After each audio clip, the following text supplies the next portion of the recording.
माजी मंत्री गुलाबराव देवकर यांनी राष्ट्रवादी काँग्रेस शरद पवार गट सोडून अजित पवार गटात प्रवेश केल्याच्या घटनेनंतर अवघ्या 24 तासातच त्यांच्या संस्थेने घेतलेल्या कर्जप्रकरणी चौकशी सुरू झाली आहे. यामुळे संपूर्ण जळगाव जिल्ह्यात व राजकीय वर्तुळात मोठी खळबळ उडाली आहे. श्रीकृष्ण शिक्षण संस्थेच्या वतीने जळगाव जिल्हा मध्यवर्ती सहकारी बँकेकडून घेण्यात आलेल्या तब्बल 10 कोटी रुपयाच्या कर्जाबाबत ही चौकशी आज दिनांक 5 मे रोजी दुपारी 12 वाजता जिल्हा बँकेत यावेळी करण्यात येत आहे. या संस्थेचे अध्यक्ष गुलाबराव देवकर हे असून कर्ज बेकायदेशीररित्या घेतले गेले असल्याचा आरोप मंत्री गुलाबराव पाटील यांनी केला होता.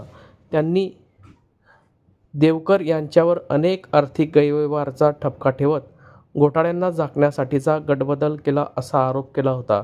या पार्श्वभूमीवर आज सकाळी सहकार विभागाचे पथक जळगाव जिल्हा बँकेवर दाखल झाले असून शिरपूर येथील सहाय्यक निबंधक राजेंद्र विरकर यांच्या नेतृत्वाखाली हे पथक चौकशीसाठी आले असून धुळे उपनिबंधकांच्या मार्गदर्शनाखाली ही कारवाई सुरू आहे.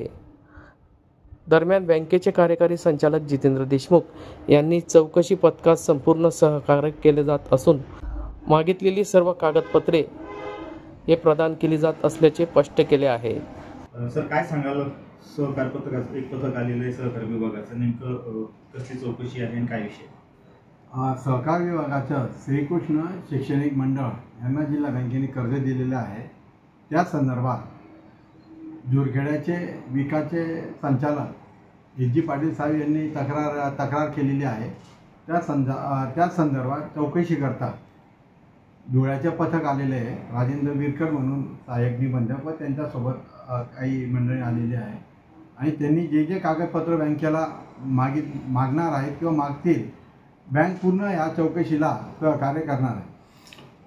या श्रीकृष्ण शिक्षण मंडळाचे अध्यक्ष कोण आहेत आणि किती रुपयांचं कर्ज घेतलेलं आहे? श्रीकृष्ण शैक्षणिक मंडळाने 2 टप्प्यात कर्ज घेतलेलं आहे. एक 7 कोटी आणि नंतर 3 कोटी.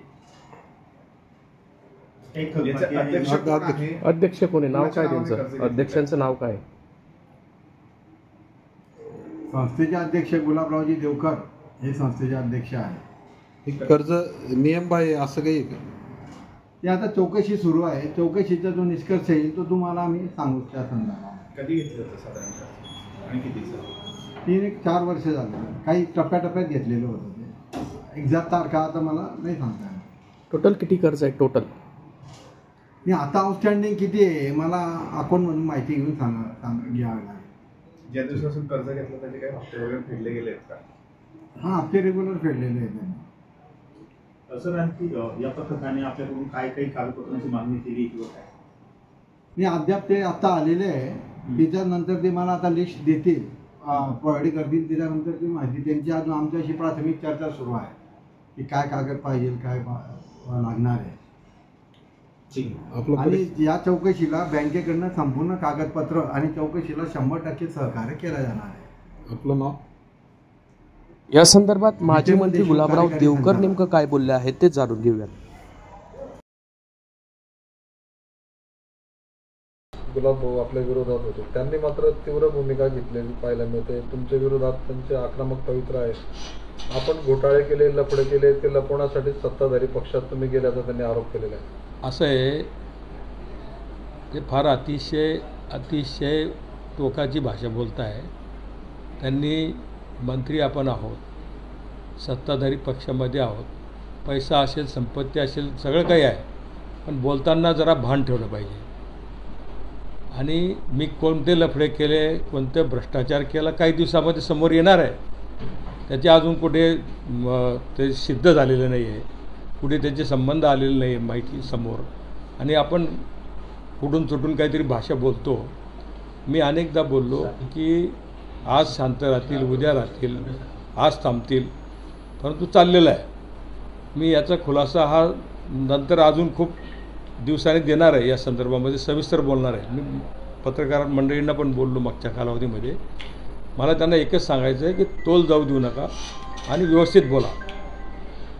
आजही तुमच्या चौकशीसाठी जिल्हा बँकेमध्ये पथक आलेलं होतं. 10 कोटी रुपये निवडणूक काळात कर्ज घेतलं, निवडणुकीसाठी ते पैसे वापरले गेले असं सांगितलं जातं. हाच त्यांचा चुकीचा आरोप आहे. मला तेच म्हणायचं आहे की त्यांनी माहिती घेऊन आणि व्यवस्थित बोललं पाहिजे. 10 कोटी रुपयाचं कर्ज मी काही चुकीचं घेतलेलं नियमबाह्य घेतलेलं नाही आहे. मी माझी दुपटीची प्रॉपर्टी, कर्जाच्या दुपटीची प्रॉपर्टी मॉर्गेज दिलेली आहे. नियमानुसार कर्ज घेतलेलं आहे. डायरेक्टर बोर्डने ठराव केलेला आहे आणि त्याच्यानंतर कर्ज मंजुरी झालेली आहे आणि ते कर्ज मी म्हणजे नियमित फेडतो आहे. माझं सगळं कर्ज रेग्युलर फेडण्याचं काम चाललेलं आहे. कुठलेही हप्ते थकीत नाही आहेत. दुसरी गोष्ट, त्याला बँकेला खूप मोठ्या प्रमाणामध्ये व्याज देतो आहे. बँकेचा त्याच्यामध्ये फायदाच आहे. परत त्यांनी असं म्हटलं आहे की हे निवडणुकीच्या काळामध्ये पैसे वापरले, अतिशय चुकीचं आहे.